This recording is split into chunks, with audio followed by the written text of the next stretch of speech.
আসসালামু আলাইকুম। আমি Humaira Tarannum, lecturer of finance, banking and insurance at Kazi Ali college.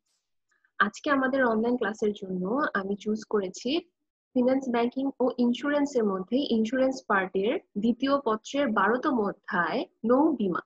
হুম, আমরা নৌ বীমা বলতে যে ওয়ার্ডটা বুঝি, যে নৌ নৌ বলতে আমরা পানির সাথে রিলেটেড কোন একটা জলজাহাজ, জলযানকে বুঝি। হ্যাঁ, তো এই জলযানের যে কোনো ধরনের ক্ষতি হতে ক্ষতিপূরণের যে প্রচেষ্টা, সেটাই হচ্ছে নৌ বীমা।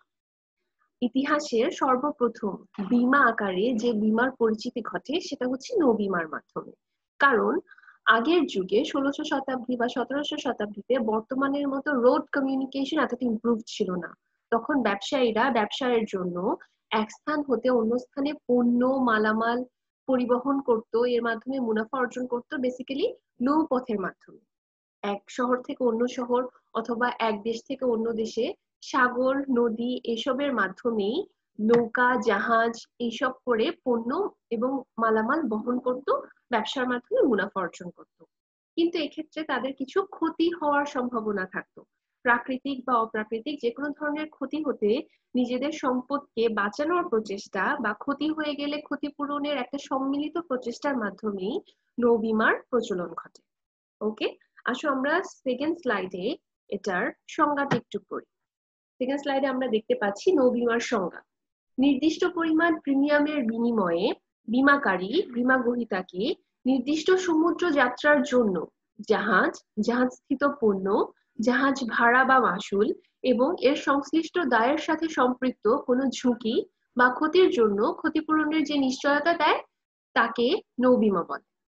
আচ্ছা, আসো এই সংজ্ঞাটাকে আমরা একটু ভেঙে ভেঙে পড়ি। নির্দিষ্ট পরিমাণ প্রিমিয়ামের বিনিময়ে, প্রিমিয়াম কি জিনিস?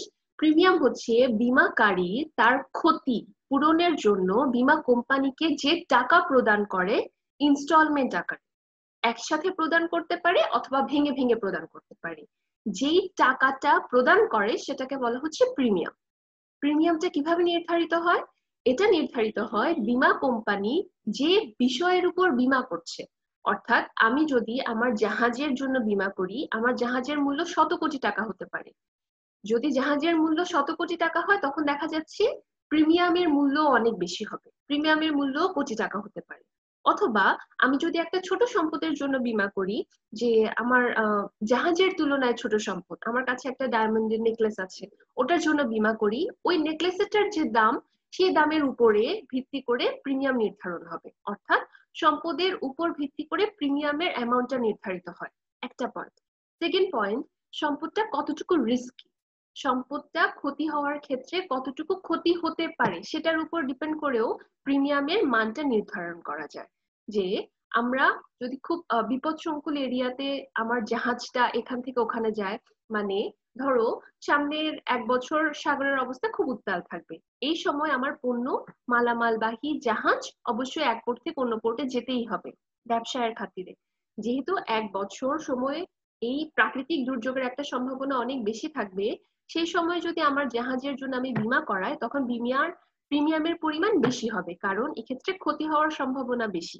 অর্থাৎ প্রিমিয়ামের পরিমাণ সম্পদের মূল্য এবং ক্ষতির সম্ভাবনা এই দুটোর সাথে রিলেটেড।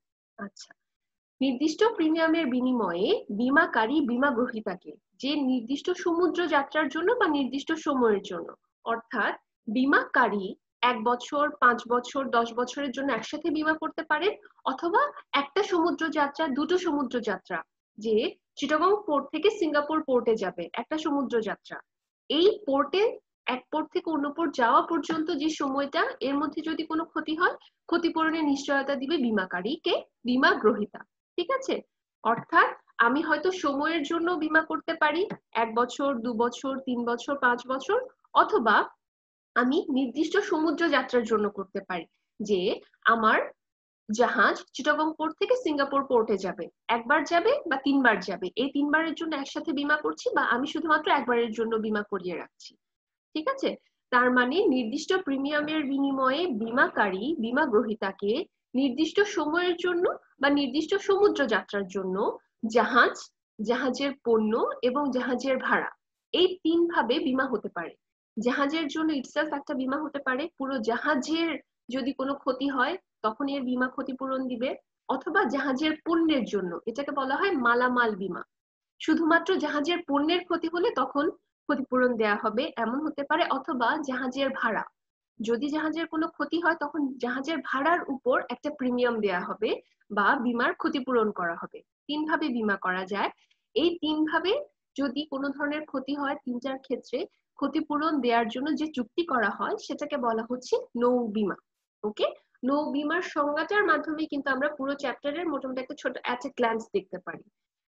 নির্দিষ্ট প্রিমিয়ামের বিনিময়ে বীমাকারী বীমা গ্রহীতাকে নির্দিষ্ট সমুদ্র যাত্রার জন্য বা সময়ের জন্য জাহাজ, জাহাজের পণ্য বা জাহাজের ভাড়ার ক্ষতি হলে ক্ষতিপূরণের জন্য যে চুক্তি করে তাকে বলা হয় নৌ বীমা চুক্তি বা নৌ বীমা।